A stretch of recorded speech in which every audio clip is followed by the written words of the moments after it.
Hey everyone, this is Jordan at wintersgrassfarm.com, and today I wanted everybody to meet Charles Pilbeam. He's the one that is raising the pastured pork that we sell. He's doing an awesome job, and so I wanted everybody to be able to put a face to the farmer. So we had a few minutes today. It's raining and snowing outside. We're still waiting for spring to come. So we figured it'd be a good time to do this before things get really busy. So anyways, this is Charles Pilbeam. Welcome, Charles. Well, thank you, Jordan, for having me. Thanks for coming on. Let's talk about you a little bit. First of all, how old are you? I'm 20 years old, and I'm in college at Morrisville State College. Yep, staying pretty busy. So, and how long ago did you get into pigs and farming? So I started raising pigs in 2010, and prior to that, my family had raised beef cows. We still raise beef cows. And before that, my grandfather had a farm, and so I grew up around farm animals and had farming background, and it's in my blood. And so I got into pigs in 2010 and have had pigs every year since. Nice. And how many did you start with?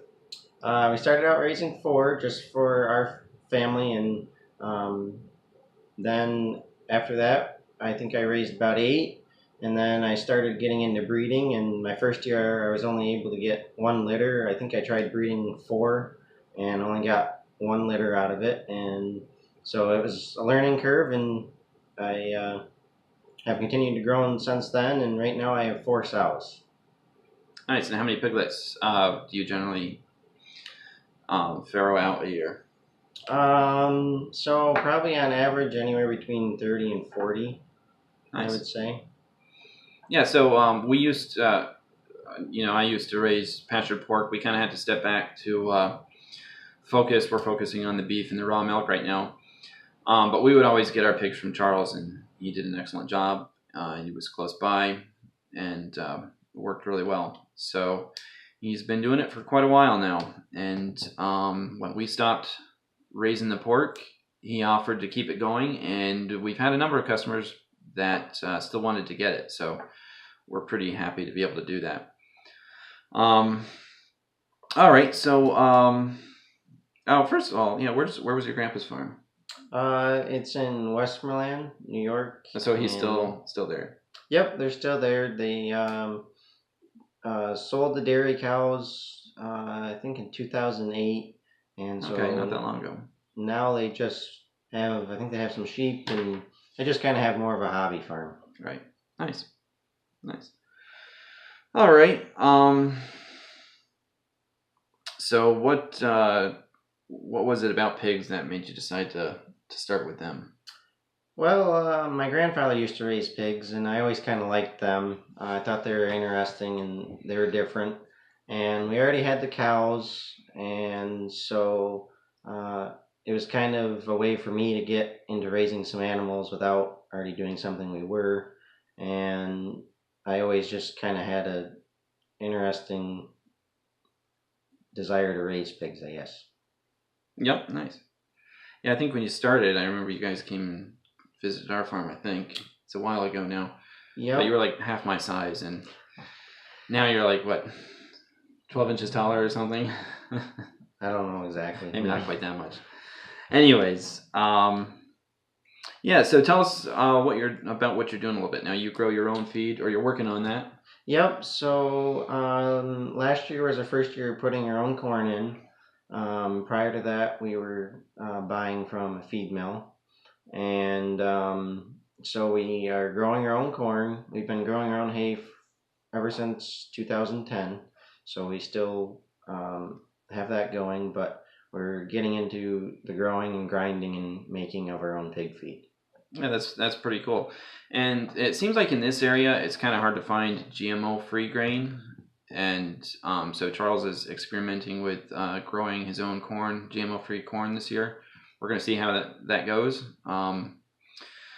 But since he's mixing his own feed, that opens up a lot of opportunities. And you don't feed any soy, is that right? Nope, it's no soy. It's a mix of corn and primarily oats, and there's some minerals and stuff added to that, but there's no soy.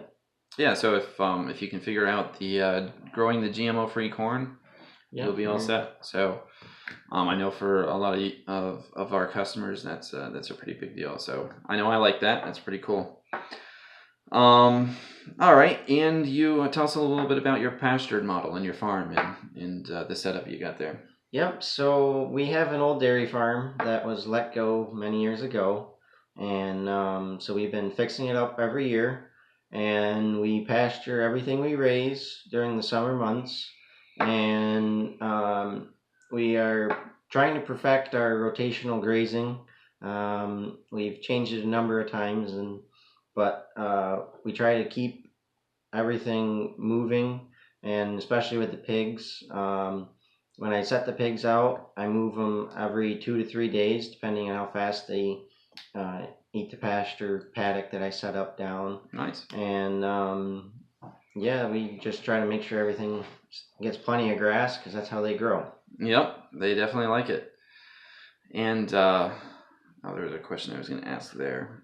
Yeah, how many acres is your farm over there? We have a little over 80 acres total, and right now the percentage of that's pasture. We're probably running anywhere between 30 and 40. I wouldn't know the exact, but that's about what we use for pasture. Okay, and then the rest is in corn or mostly hay and then some corn. Yep, and there's some wooded areas still, so we can't use all of the 80 acres, but right, most of it is still in grass. So yeah, and for those that like to go on train rides, the Adirondack Scenic Railroad actually goes right through the Charles farm. So if you ever want to go on that, you can you'll get to check it out. Yep, you can see the view from the backside. Yeah. It's all right. So I think that's about it. Yeah, so like Charles mentioned earlier, he's in college, so once he goes back to college, mostly the pigs go in the barn. Anybody that's raised pigs knows that they you have to check the fences daily, otherwise they are getting out. So Charles has what? You got 2 years left in college? Yep, I got 2 years left at Morrisville. Morrisville. Yep, I'm in the agriculture business degree, and so learning how to run a farm successfully. So my skills are being applied as I learn them. So that's the best part about it. And what do you hope to do after that? Once you graduate? I hope to be able to come back to the family farm and turn it into a successful business to be able to live off of, I don't know, that didn't come out too. Just keep going.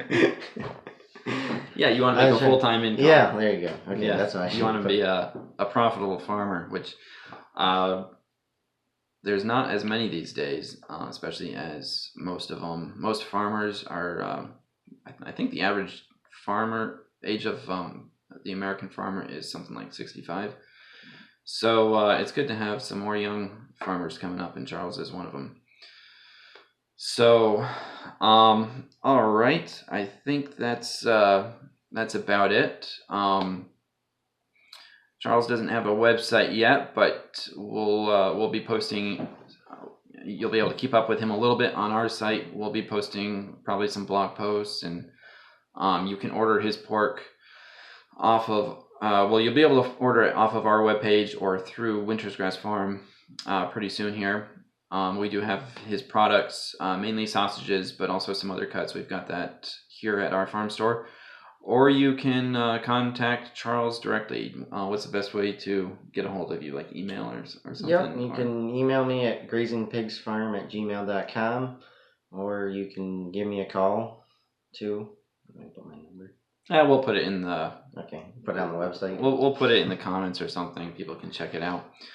And Charles, your farm is up in just outside of Stittville and Holland Patton, right? Yep, so it's in Stittville, which is pretty much just right off of Holland Patton.